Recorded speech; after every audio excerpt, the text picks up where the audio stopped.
Assalamualaikum warahmatullahi wabarakatuh, Bapak Ibu Guru.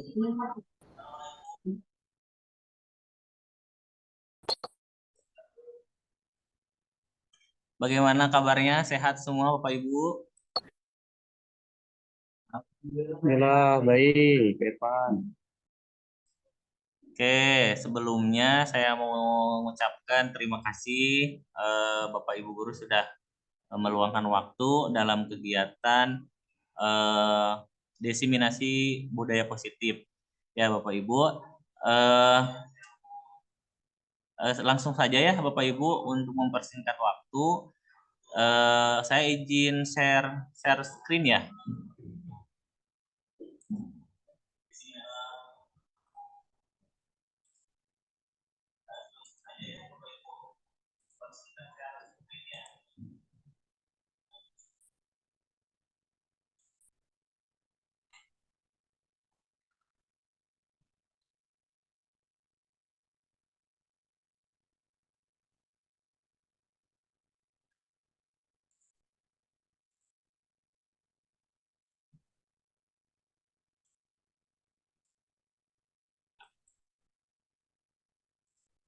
Bapak Ibu, apakah sudah terlihat? Sudah, Pak Irfan.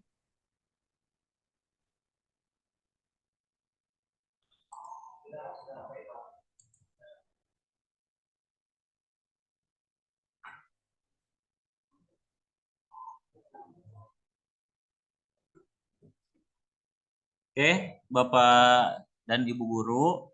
Jadi hari ini kita akan melaksanakan diseminasi atau pengimbasan dari modul 1.4.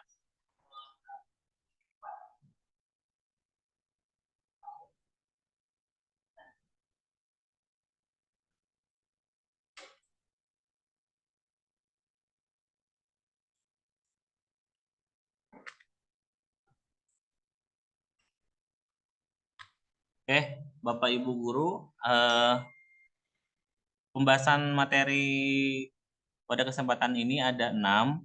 Yang pertama, disiplin positif dan kebajikan universal, motivasi, hukuman, dan penghargaan restitusi, keyakinan kelas. Selanjutnya, kebutuhan manusia dan dunia berkualitas, 5 posisi kontrol, dan segitiga restitusi. Baik Bapak Ibu,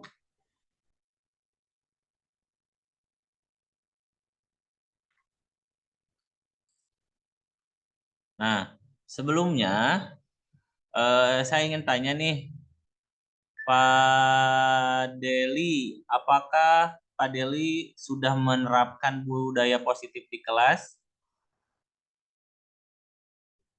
Alhamdulillah sudah, Pak Irfan.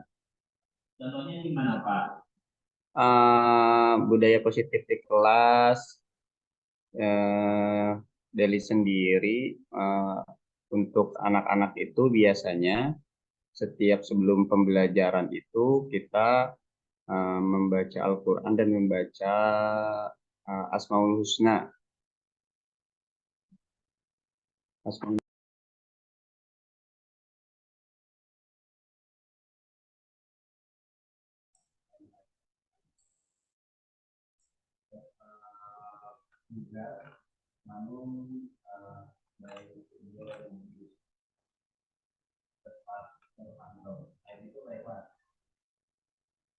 Baik, terima kasih Pak Deli. Jadi kegiatan budaya positif yang sering Pak Deli lakukan itu sebelum pembelajaran dimulai itu pasti melakukan doa bersama gitu ya Pak Deli ya.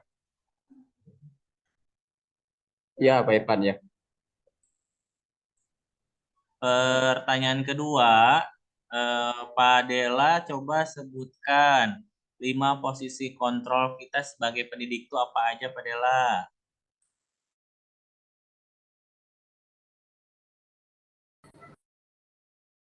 Iya,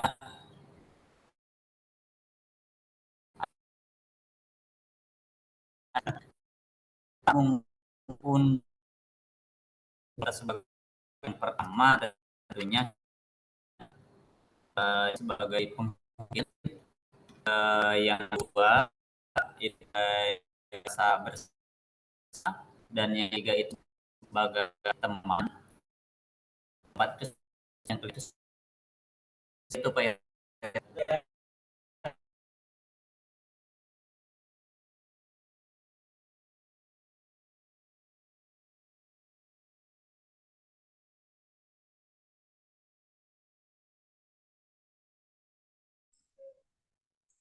Eh, itu mohon maaf, suara saya terdengar. Ya, terdengar Pak. Apakah Pak Yudis sudah melaksanakan keyakinan kelas Pak Yudis? Ya, untuk keyakinan kelas, alhamdulillah sudah Pak. Jadi kemarin pada saat sebelum KBM dimulai, pada saat awal-awal tahun pelajarannya, jadi kita sudah ada menyepakati untuk keyakinan kelas itu Pak. Ya, jadi hampir rata-rata semua Bapak Ibu sudah melaksanakan mengenai budaya positif di kelas ya Bapak Ibu. Oke, selanjutnya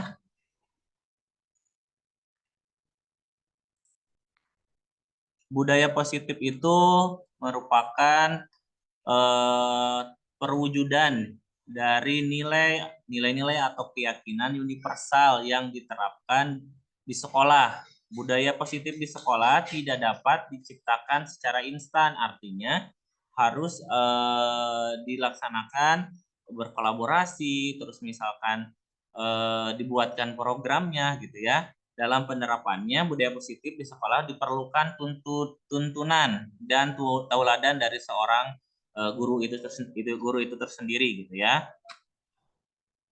Nah, tujuan dari disiplin positif itu adalah menanamkan motivasi pada murid-murid kita, yaitu menjadi orang yang mereka inginkan dan menghargai diri sendiri dengan nilai-nilai mereka percayai. Sedangkan kebajikan universal, contohnya misalkan cinta Tuhan dan segenap ciptaannya, kemandirian dan tanggung jawab, kejujuran, amanah, diplomatis, hormat dan santun, dan dermawan, suka menolong, gotong royong, percaya diri, kreatif, dan pekerja keras, kepemimpinan dan keadilan, baik dan rendah hati, dan lainnya. Jadi ini kebajikan secara universal gitu ya. Nah, di sini selanjutnya ada yang namanya motivasi, hukuman, konsekuensi, dan restitusi. Apa sih perbedaannya gitu ya? Di sini kita bahas mengenai 3 motivasi perilaku manusia. Yang pertama, biasanya motivasi itu muncul jika untuk menghindari ketidaknyamanan atau hukuman. Terus untuk mendapatkan imbalan atau penghargaan dari orang lain.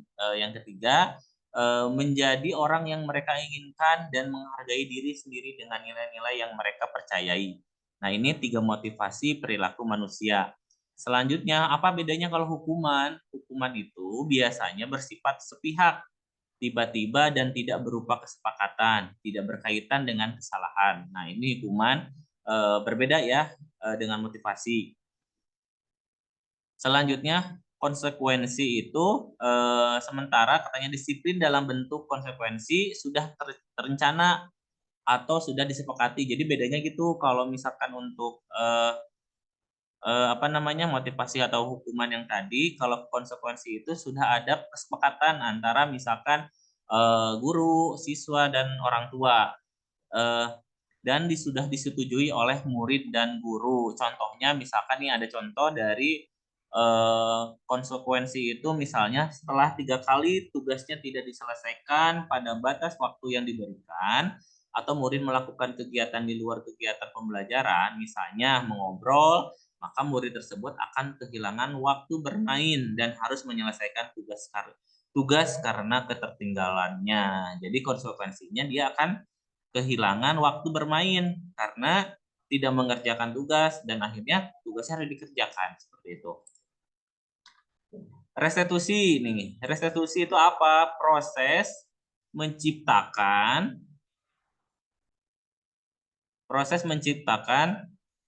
kondisi bagi murid sehingga mereka bisa kembali pada kelompok mereka dengan karakter yang lebih kuat gitu ya menurut Goosen 2004. Nah, ini adalah merupakan tabel perbandingan antara hukuman, konsekuensi, dan restitusi. Hukuman itu sesuatu yang menyakitkan harus terjadi. Kalau konsekuensi itu sesuatu harus terjadi. Sedangkan restitusi itu merupakan pilihan. Hukuman itu murid atau anak akan tersakiti. Kalau konsekuensi, murid atau anak dibuat tidak nyaman. Restitusi, murid anak mendapatkan penguatan dari guru gitu ya. Nah, selanjutnya kalau hukuman itu sistem tidak akan berjalan bila murid tidak takut. Sedangkan kalau konsekuensi memerlukan monitoring dan supervisi terus-menerus dari guru. Sedangkan restitusi, murid belajar bertanggung jawab untuk perilakunya. Nah, sekarang kita review yuk Bapak Ibu, review singkat mengenai materi keyakinan kelas dan segitiga restitusi. Nah, coba Bapak Ibu atau siapa yang bisa, keyakinan kelas dan peraturan kelas itu adalah hal yang sama. Siapa yang bisa? Pak Deli apa Pak Deli? Jawabannya salah. Nah, jawabannya salah ya. Kita coba cek ya Ya, jawabannya. Evan. Betul ya. Jadi keyakinan kelas dan peraturan kelas adalah hal yang sama, itu salah.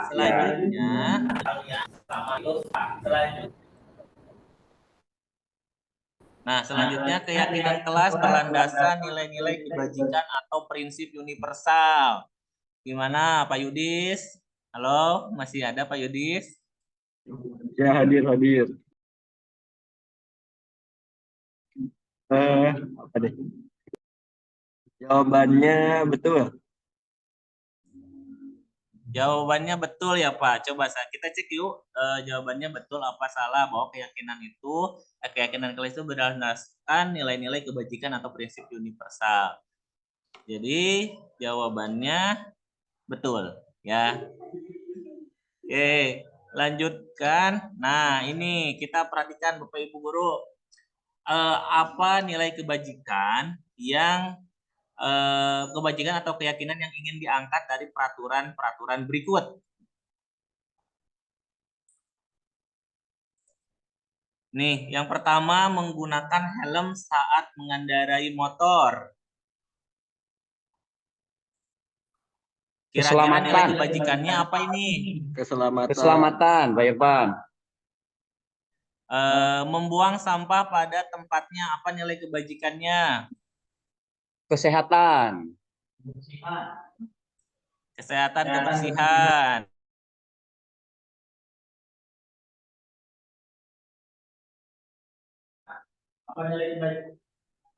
Saling menghormati, saling menghargai. Yang ketiga itu saling menghormati dan menghargai. Ya. Kita cek ya jawabannya betul apa salah ya.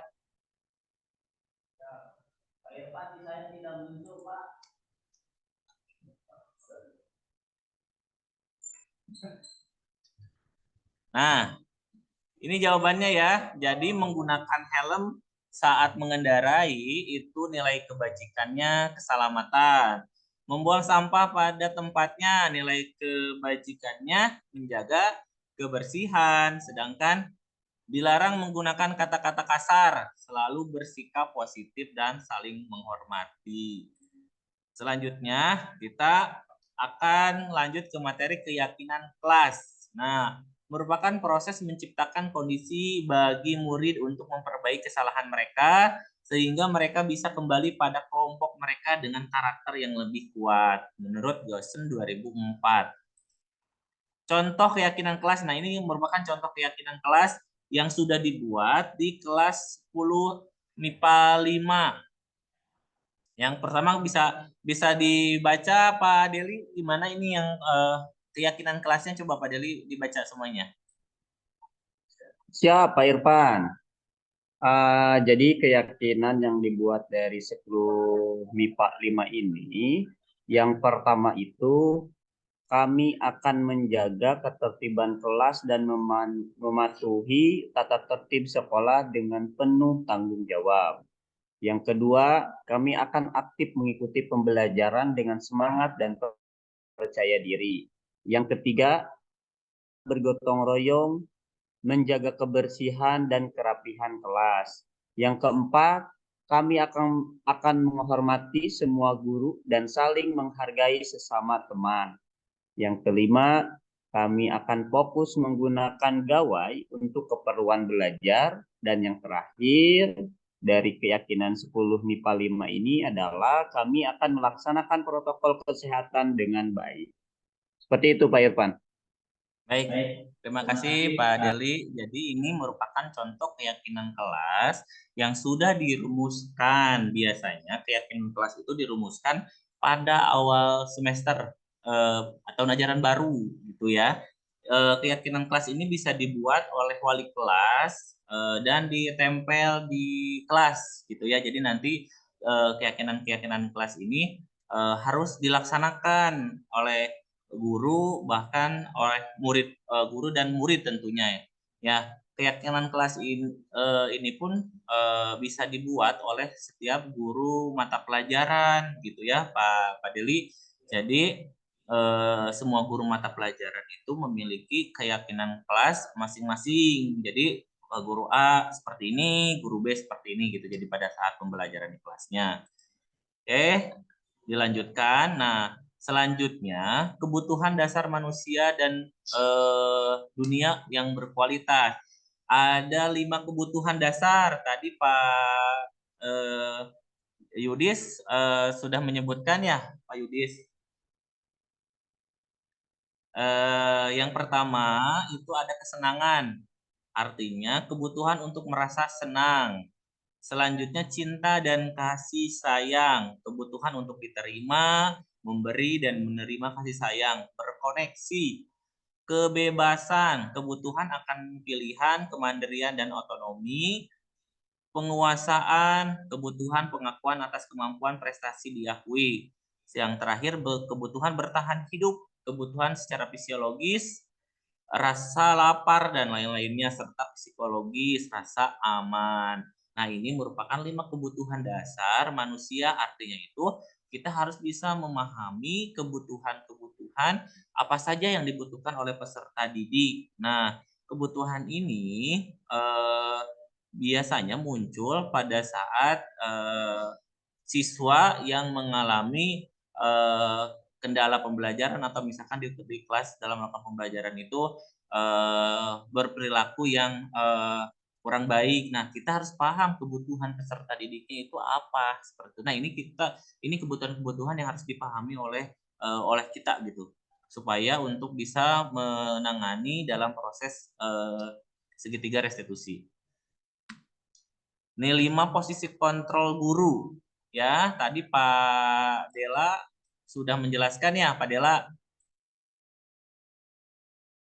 Yang pertama itu penghukum, artinya itu seorang penghukum bisa menggunakan hukuman fisik maupun verbal. Jadi secara fisik dihukum, terus dari perkataan juga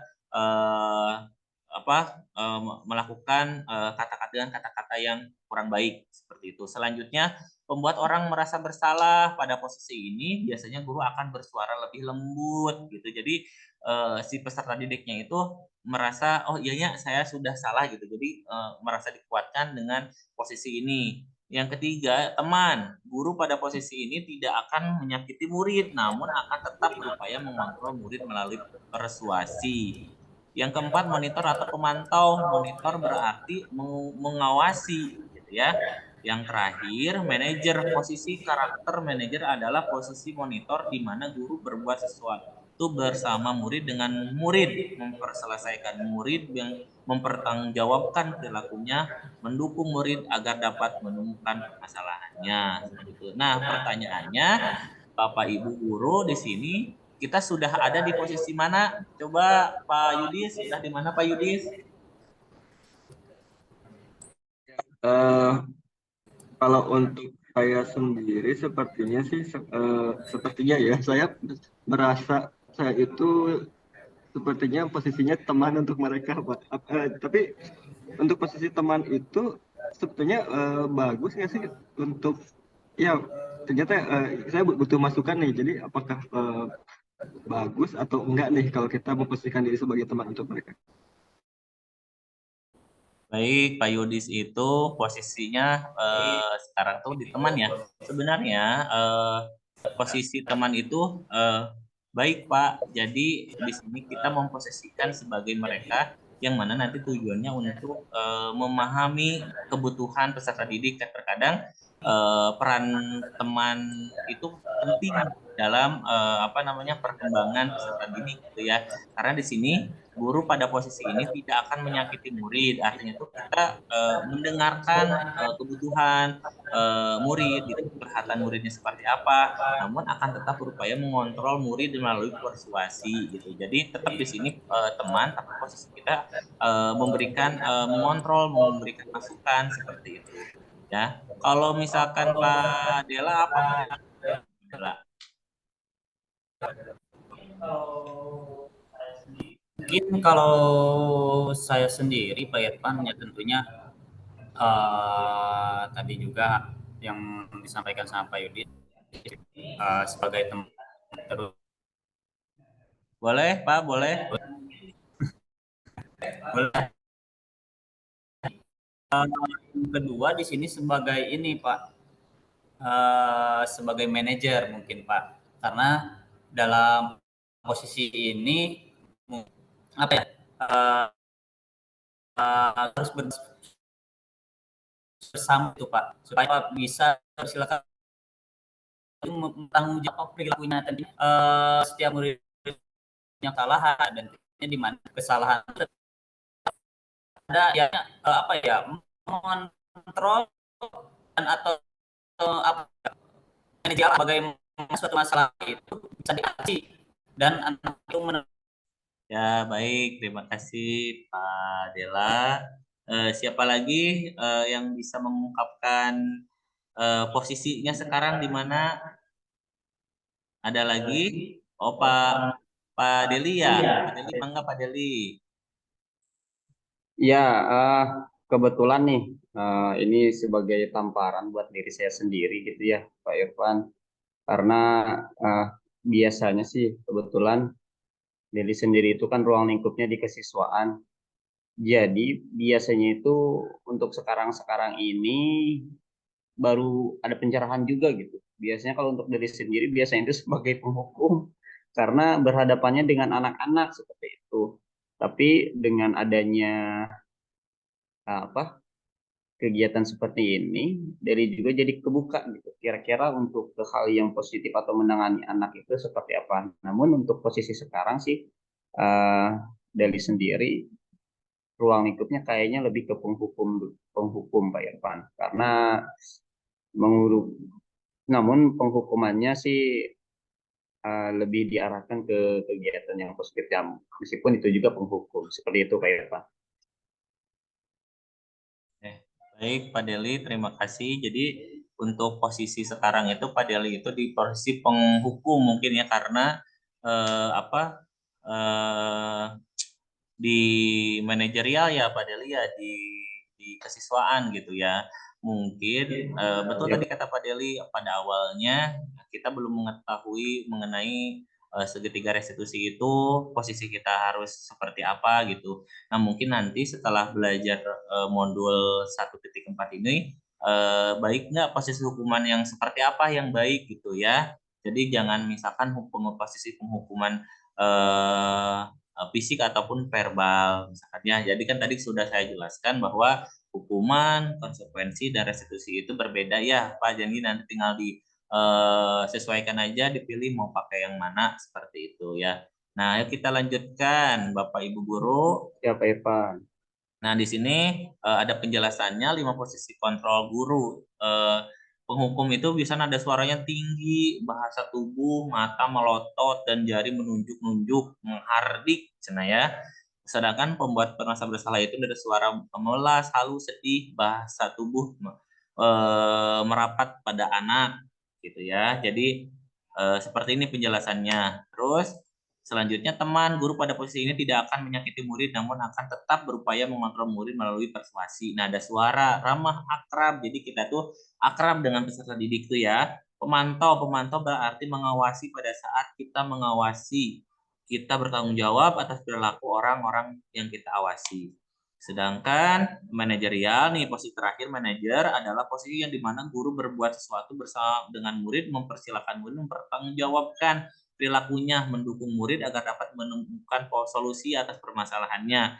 Pada posisi manajer, guru akan mengembalikan tanggung jawab pada murid untuk mencari jalan keluar permasalahannya, tentunya dengan bimbingan guru. Nah, posisi manajerial ini adalah posisi paling atas, paling tinggi ya, yang ya mudah-mudahan kita harapkan kita semuanya sudah ada di posisi manajerial ini.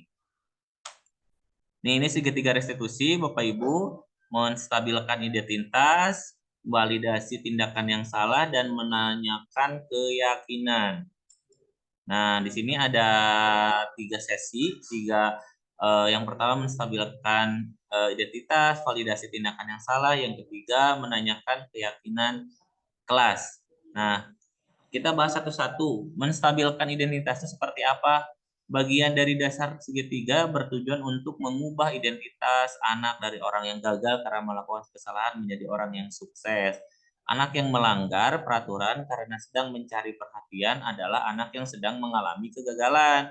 Kalau kita ingin menjadi reflektif, maka kita harus meyakinkan si anak dengan cara mengatakan kalimat-kalimat berikut. Misalkan, berbuat salah itu tidak apa-apa, atau misalkan tidak ada manusia yang sempurna. Nah, di sini contoh perkataan atau tindakan dari menstabilkan identitas. Yang kedua, validasi tindakan salah. Setiap tindakan dilakukan dengan suatu tujuan, yaitu memenuhi kebutuhan dasar. Kalau kita memahami kebutuhan dasar, apa yang mendasari sebuah tindakan, kita akan bisa menemukan cara paling efektif untuk memenuhi kebutuhan tersebut. Nah, di sini restitusi tidak menyerahkan guru bicara ke murid bahwa melanggar aturan adalah sikap yang baik, tapi dalam restitusi guru harus memahami alasannya. Jadi ditanyakan, kamu pasti tahu alasan berbuat itu seperti apa, gitu. Kenapa bisa melakukan itu? Nah, di sini tindakan validasi tindakan yang salah. Yang ketiga, menanyakan keyakinan. Anak akan siap dihubungkan dengan nilai yang dipercaya dan berpindah menjadi orang yang dia inginkan. Pertanyaan-pertanyaan di bawah ini menghubungkan keyakinan anak dengan keyakinan kelas atau keluarganya. Contohnya misalkan keyakinan kelas yang telah dilanggar apa gitu, yang sudah disepakati apa. Kalau kamu melakukan itu berarti ada keyakinan kelas yang dilanggar. Kedepannya kamu mau apa? Untuk menyelesaikan pertanggungjawaban ini kamu harus apa. Nah, di sini menanyakan keyakinan posisi gurunya. Nah, ini ada kasus Bapak Ibu, saya ambil kasus 1 ya. Misalkan guru matematika di wali kelas 8 Ibu Santi tidak dapat masuk karena mengajar, akhirnya katanya digantikan oleh Ibu Eni. Ibu Eni ini baru 2 tahun mengajar. Di situ ada 2 siswa namanya tuh Vivi dan Natali. Mengetahui hal ini dan mulai menggunakan kesempatan bersikap seenaknya, tertawa, tidak mengindahkan kehadiran Ibu Eni. Ibu Eni mencoba mendekati kedua murid perempuan tersebut dan menegur mereka dengan halus, namun ketiganya tetap berlaku tidak pantas. Mereka tetap tidak mengerjakan tugas dan malah mengobrol. Nah, keesokan harinya katanya Bu Santi wali kelasnya memanggil Pipi dan Natali mengenai laporan Ibu Eni. Ibu Santi menanyakan mereka bersedia melakukan restitusi. Pipi dan Natali sempat berdebat sedikit, namun di akhirnya ingin meminta maaf, katanya. Ibu Santi menanggapi bahwa tindakan itu boleh saja dilakukan kalau mereka ingin melakukannya, dan menanyakan kembali apa yang mereka bisa lakukan dengan restitusi. Pipi dan Natali mengakui bahwa perilaku mereka tidak sesuai dengan keyakinan kelas. Keduanya mengusulkan bagaimana kalau mereka mengadakan sebuah diskusi kelas dengan teman-teman sekelasnya tentang bagaimana seharusnya sikap mereka dalam menjalani keyakinan kelas, terutama tentang sikap paling menghormati, serta mengusulkan mengirim email katanya kepada Ibu Neni tentang keputusan mereka. Mereka pun akan memberitahu Ibu Eni bahwa mereka akan mengusulkan kepada kepala sekolah agar wali kelas waktu ketiadaan guru agar Ibu Eni yang menggantikan, dan pada kesempatan itu mereka dapat menunjukkan sikap yang lebih santun. Nah, kita bedah kasus ini ya, Bapak Ibu. Nih, di sini dalam kasus di atas, langkah-langkah yang restitusi yang apa yang sudah dijalankan Ibu Santi tadi, validasi salah, betul Pak Deli? Validasi tindakan salah.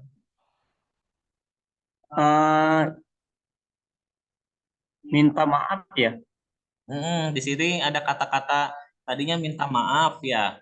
Kami minta maaf.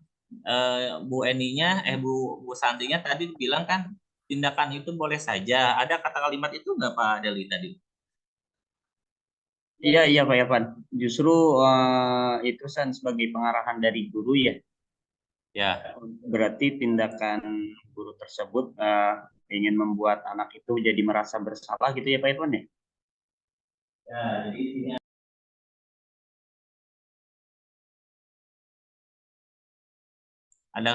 ada kalimat ya tadi tuh, tindakan itu boleh saja dilakukan bila kalian sungguh ingin meminta maaf, katanya.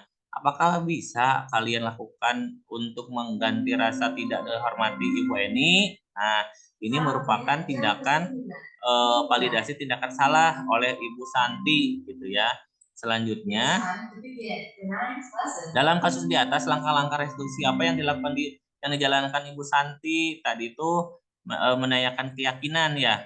Nah, di sini ada kalimat bagaimana kalau mengadakan diskusi kelompok dengan teman dengan tema keyakinan kelas, terutama tentang sikap saling menghormati dan bagaimana menerapkan di kehidupan sehari-hari. Kami mengakui bahwa tindakan kami tidak sesuai. Nah, ini sudah menanyakan keyakinan. Kata si ibu tuh, tabu santinya apa yang akan kalian untuk memperbaiki kesalahan, apa ada gagasan katanya. Tadi jawabannya eh, bagaimana kalau mengadakan diskusi kelompok katanya dengan teman mengenai keyakinan kelasnya.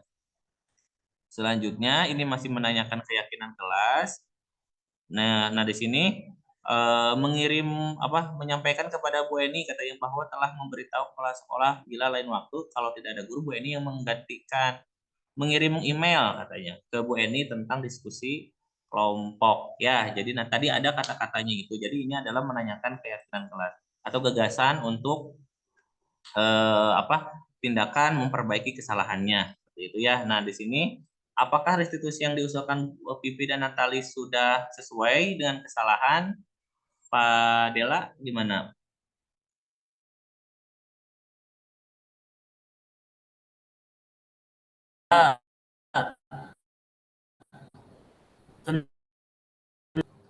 Yang dilakukan oleh udah ada apa ya, udah ada kemauan yang bagus, yang positif, cuman yang jadi apa ya, karena mungkin kembali lagi ke anaknya, mungkin masih ada ego atau apa ya, malu atau gimana gitu kan. Lebih baik kan dengan penyampaian tersebut apa ya, lebih baik langsung gitu kan, karena mungkin Pipi dan Natali itu sudah apa ya, malu dengan apa yang dilakukan, tapi hal itu udah menjadi hal yang positif yang sudah dilakukan oleh Pipi dan Natali itu Pak. Terima kasih ya Pak Dela. Kalau misalkan kita telah lagi restitusi yang diusulkan Pipi dan Natali sudah sesuai dengan kesalahan yang dibuat.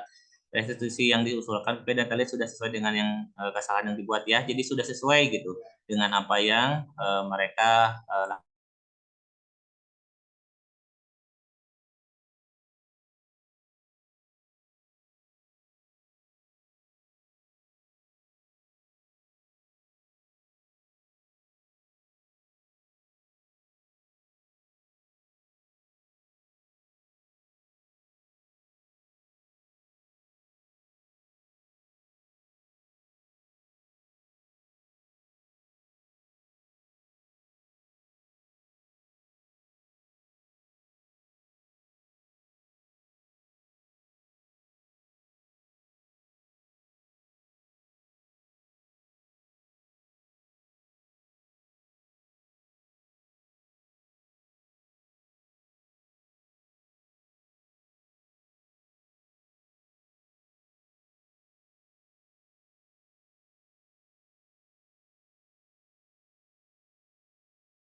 Atau siapa Pak Deli?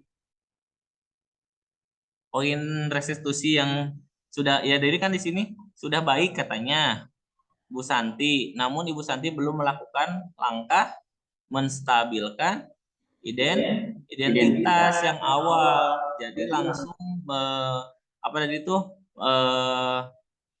mengenai menanyakan validasi kesalahan gitu. Jadi langsung ke situ ya. Jadi tidak menstabilkan identitas dulu seperti itu. Langkah yang dilakukan oleh Bu Santi ya. Iya Pak Irfan. Nah, ini kasus kedua tentang Fajar yang malas saat belajar bahasa Inggris katanya ya. Nah, di sini Pak Deli mau membacakan kasusnya apa gimana Pak Deli? Boleh Pak Irfan, boleh. Mangga. Kasus 2, Ibu Dani sedang menjelaskan pelajaran bahasa Inggris di papan tulis. Namun, beliau memperhatikan bahwa Fajar malah tidur-tiduran dan tampak acuh tak acuh pada jawab pertanyaan nomor 3, maju ke depan dan kerjakan di papan tulis. Fajar pun tampak malas-malasan maju ke depan. Dan sesampai di depan papan tulis pun Fajar hanya diam terpaku sambil memegang buku bahasa Inggrisnya dan memainkan spidol di tangannya. Ayo Fajar, makanya jangan tidur-tiduran, lain kali perhatikan. Sudah sana, duduk kembali. Kira-kira siapa yang bisa? Fajar pun kembali duduk di bangkunya. Hal seperti ini sudah sering kali terjadi pada Fajar. Sepertinya tidak memperhatikan, acuh tak acuh dan nilai-nilainya pun tidak terlalu bagus untuk pelajaran bahasa Inggris. Pada saat ditegur oleh Ibu Dani, Fajar hanya menjawab, "Gak tahu Bu." Ibu Dani pun menjawab, "Gimana sih Fajar? Kamu gak kasihan sama Ibu? Ya, Ibu sudah capek mengajarkan kamu. Gak kasihan sama Ibu." Dan Fajar pun diam membisu. Ya, matur nuhun Pak Deli. Kita bedah ya kasusnya ini ya Bapak Ibu nih. Posisi kontrol yang apa yang diambil dalam pendekatan kepada Fajar di sini ada kata ayo Fajar, makanya jangan tidur-tiduran, lain kali perhatikan, sudah sana duduk kembali kira-kira siapa yang bisa. Nah, ini posisi kontrolnya berarti posisi teman ya. Ini posisi teman. Selanjutnya gimana sih Fajar? Kamu nggak kasihan sama ibu ya? Ibu sudah capek mengajarkan kamu. Nah, ini adalah posisi merasa bersalah yang dilakukan oleh Ibu Dani tadi. Gitu. Selanjutnya, nah membaca sikap Fajar, kira-kira kebutuhan apa saja yang dibutuhkan oleh Fajar? Pak Dela? Ya, Pak Evan. Mungkin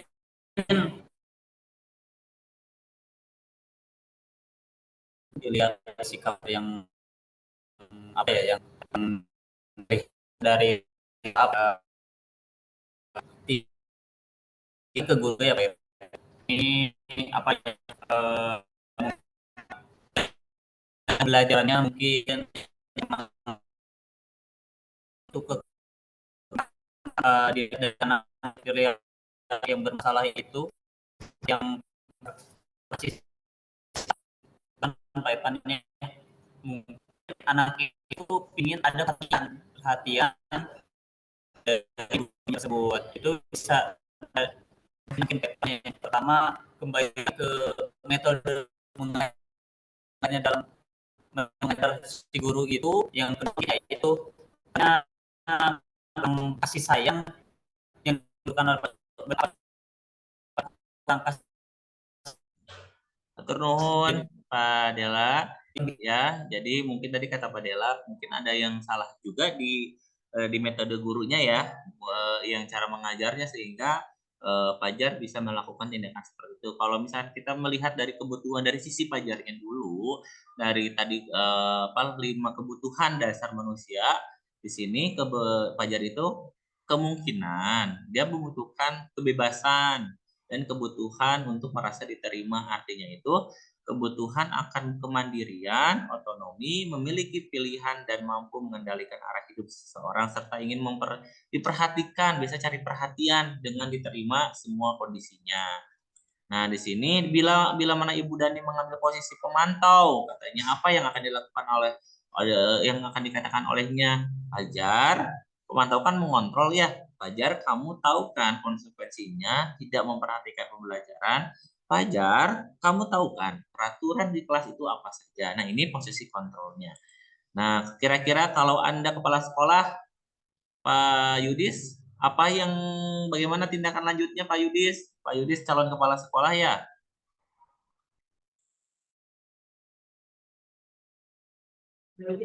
Ya, hadir. Maaf, tadi saya kurang memperhatikan. Gimana Pak, untuk mohon maaf mungkin bisa dibantu diulang untuk kasus yang sedang dibahas. Jadi dari permasalahan yang sudah disampaikan, terus tindakan Bu Dani yang dari kasus tadi sudah dijelaskan, kira-kira katanya kalau misalnya Anda kepala sekolah, bagaimana tindak lanjut Anda sebagai kepala sekolah menyikapi permasalahan tadi? Gimana Pak Yudis?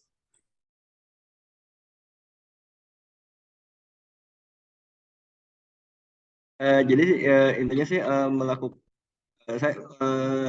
saya setuju sih dengan apa yang ditampilkan di sini. Jadi memang kita tidak hanya mendengarkan di satu sisi saja, jadi kita juga harus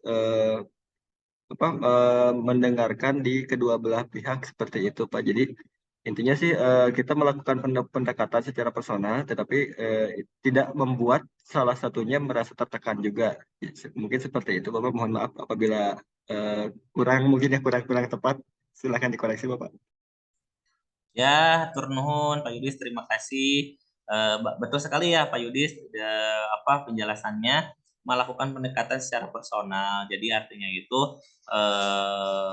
one man one gitu. Jadi satu orang pendekatan secara inklusif, memanggil Ibu Dani dan Fajar di waktu yang tidak bersamaan untuk mencari informasi. Jadi jangan di sebelah satu sisi saja yang didengarkan gitu ya. Setelah itu bertindak sebagai posisi manajer untuk menyelesaikan permasalahan antara Bu Dani dan Fajar menggunakan metode restitusi seperti itu ya. Baik, ini kasus ketiganya. Nanti saya share aja ya di Bapak Ibu. Kasus ketiganya nanti di-share, diskusikan secara offline aja nanti pada saat jam istirahat di kelas atau di ruang guru ya Bapak Ibu ya. Di sini ada Anto dan Dino. Nanti Bapak Ibu diskusikan, kita bareng-bareng diskusikan untuk menjawab kasus ketiga ini ya. Baik Bapak Ibu, ada yang ingin ditanyakan dulu Pak Deli, Pak Dela, yang lainnya Bu Tia, ada Pak Dandan, mangga.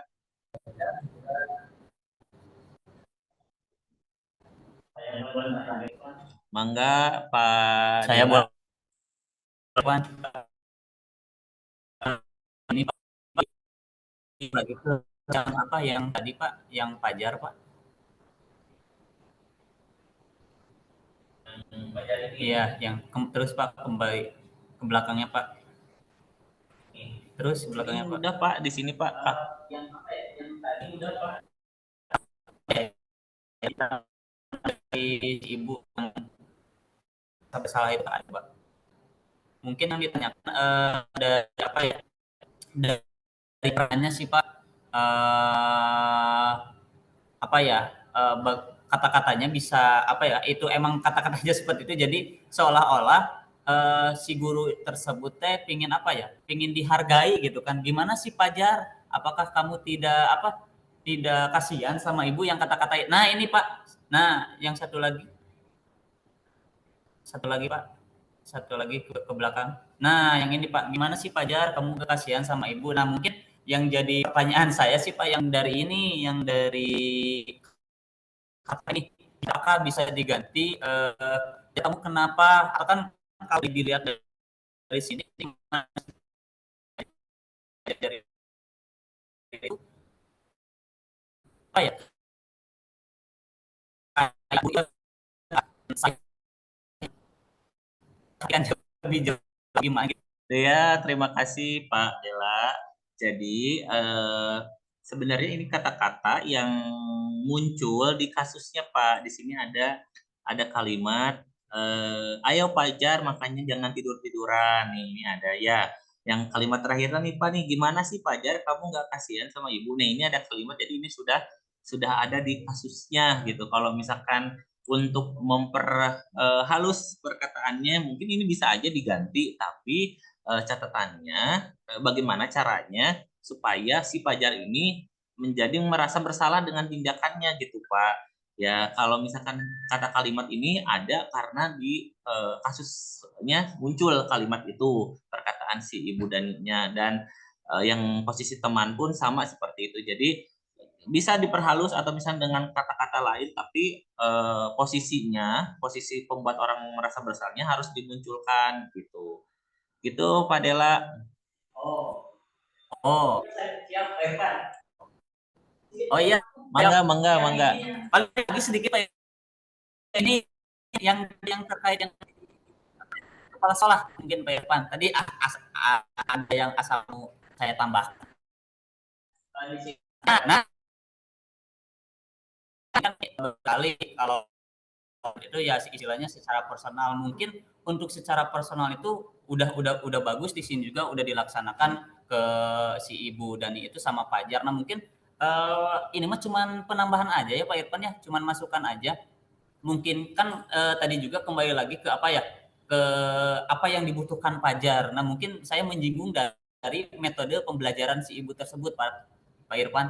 Ya mungkin adakah dari pihak sekolah atau kepala sekolah itu misalkan memanggil apa lebih apa ya, mengevaluasi, karena kan di setiap sekolah itu pasti ada supervisi gitu Pak Irfan ya, di setiap sekolah itu. Nah mungkin adakah evaluasi tentang pembelajaran dari si ibu Dani itu, maksudnya ya istilahnya dalam pembelajarannya itu apa sih, inovatif apa enggak gitu kan, yang mungkin ini mah lebih lebih apa ya, lebih ke gurunya itu lebih mengerucut lagi gitu. Karena yang kedua mungkin ada si pelajarannya itu Pak Irfan, mungkin di sini cuman penambahan aja Pak Irfan, maaf ya. Boleh Pak Dela, mangga, mangga. Ya mungkin kalau untuk penambahannya gini Pak Irfan, dari si kasus si Pajar itu mungkin adakah kan di sini kasusnya Pajar sama di sekolah ya intinya ya, mungkin ini bisa menjadi apa ya, kolaborasi dengan wali kelas, mungkin seperti itu Pak Irfan. Tentunya kolaborasi itu uh, bisa gak gitu kan, karena setiap kelas itu pasti dibimbing dengan wali kelasnya masing-masing. Nah mungkin bisa gak setiap guru itu berkolaborasi, guru mapel itu berkolaborasi, atau wali kelas itu mensupervisi Pajar bagaimana keadaan di rumahnya, ada masalah apa, ya istilahnya lebih lebih apa ya, lebih mengontrol lagi. Tentunya dengan adanya supervisi itu menjadi hal yang baik. Tentunya keseimbangan antara sekolah dan pihak orang tua itu harus ada. Jadi pengontrolan atau perkembangan siswa itu bakal terlihat seperti itu Pak Irfan. Terima kasih. Ya, terima kasih Pak Dela. Betul sekali ya Pak Dela, intinya posisi kepala sekolah sebagai manajer ini sudah benar untuk memanggil kedua belah pihak antara Bu Dani dan Pajar. Nah, tindak lanjutnya seperti apa di sini? Jadi betul tadi tidak boleh di satu Pajar di satu sisi aja misalkan menyalahkan kondisi Pajar, tapi harus dilihat dulu dari sebelah dari Bu Dani ya. Nah, dari Bu Dani itu dilihat apakah mungkin tadi betul pembelajarannya itu misalkan sudah berpihak pada murid belum gitu, terus kreatif belum, inovatif belum, apakah Bu Dani itu sudah melakukan tes diagnostik mungkin pembelajaran secara apa untuk mengetahui minat dan bakat minat belajar peserta didiknya seperti itu. Ya, jadi di sini peran kepala sekolahnya sebagai manajer sudah betul ya Pak Dela. Cuman mungkin nanti keterangan penjelasannya di sini harus ditambahkan secara detail. Secara detail di sini saya menuliskan secara umumnya saja seperti itu. Betul sekali, setiap sekolah ada yang namanya supervisi. Nah, itu untuk dilakukan untuk mengevaluasi pembelajaran yang dilakukan oleh guru gitu ya. Jadi walaupun misalkan tadi Pak Dela pertanyaannya kolaborasi dengan wali kelas harus ya. Jadi posisi wali kelas pun bisa menjadi manajer di sini menjembatani antara Budani dan Pajar seperti itu, mencari permasalahan, setelah itu melakukan restitusi terhadap Pajar seperti itu ya Pak Dela. Mungkin Bapak Ibu kita cukupkan sampai di sini ya pembahasan atau pengibasan mengenai budaya positif yang harus dilaksanakan di sekolah. Nah, kira-kira Pak Deli apa refleksinya Pak Deli yang sudah didapatkan dari penjelasan dari diskusi kita pada siang ini Pak Deli? Siap, terima kasih Pak Irfan. Sangat menarik sekali, terutama untuk saya pribadi. Banyak pengalaman-pengalaman yang benar-benar harus dimaksimalkan di kegiatan ini. Terus lagi terima kasih juga ke Pak Irfan yang sudah mengajak kami untuk terus menuntun kami juga kira-kira untuk penanganan, khususnya untuk penanganan anak ya. Itu dengan penanganan anak tadi juga kan sudah dijelaskan kontrol guru itu harus seperti apa, terus lagi dari segi penanganan anak dengan menggunakan metode segitiga restitusi, terus lagi budaya positif di kelas, terus keyakinan kelas juga. Mudah-mudahan dengan adanya kegiatan ini, sharing ini juga Bapak Ibu guru bisa belajar, termasuk diri saya pribadi.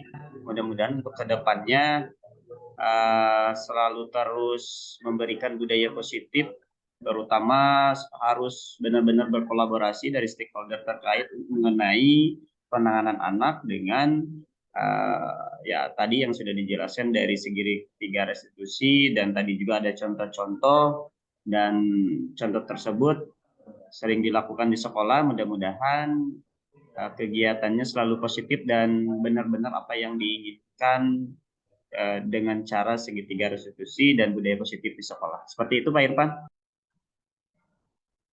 Baik, terima kasih Bapak Ibu guru sudah mau meluangkan waktunya, mau membersamai saya dalam kegiatan diseminasi mengenai budaya positif. Semoga kita bisa menerapkannya di sekolah dan mampu menjadi guru-guru yang memberikan contoh dan menerapkan budaya positif di sekolah.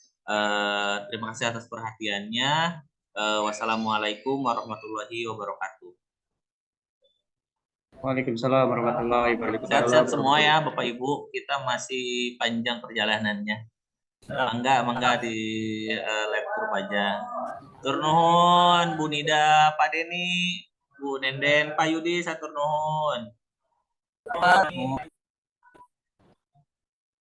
Assalamualaikum warahmatullahi wabarakatuh. Perkenalkan, saya Alita Frianti, guru mata pelajaran Bahasa Indonesia. Setelah saya mengikuti kegiatan diseminasi budaya positif, keyakinan kelas, dan segitiga restitusi yang dilaksanakan oleh Bapak Irfan Giovanni Bisi, saya lebih paham dan mengerti mengenai penerapan budaya positif, pembuatan keyakinan di kelas, dan bagaimana caranya mengatasi siswa dengan menerapkan segitiga restitusi tersebut. Semoga kegiatan pengibasan ini bisa terus berlanjut dan memberikan dampak positif bagi lingkungan sekolah. Terima kasih.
Assalamualaikum warahmatullahi wabarakatuh. Perkenalkan, nama saya Nazia Putri Naila dari kelas 12 MIPA 2. Setelah saya mengikuti kegiatan pembuatan keyakinan kelas tadi bersama Bapak Irfan Giovanni Ridisi SPD, kesepakatan kelas ini berisi tentang kebiasaan-kebiasaan positif yang akan diterapkan oleh warga kelas.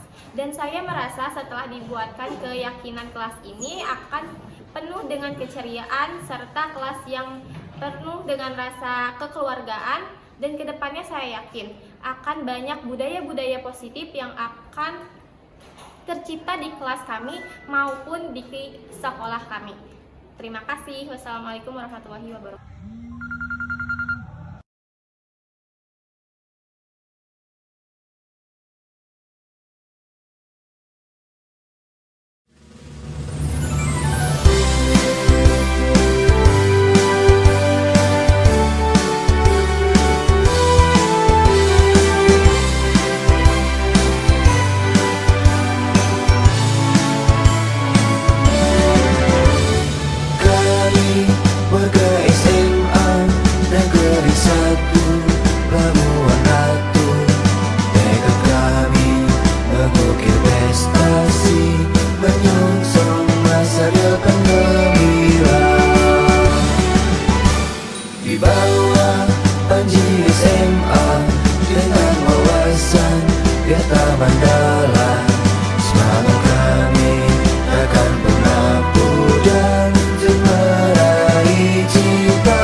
خير الأبرار رحل الصديق عن الدار في صحبة خير الأبرار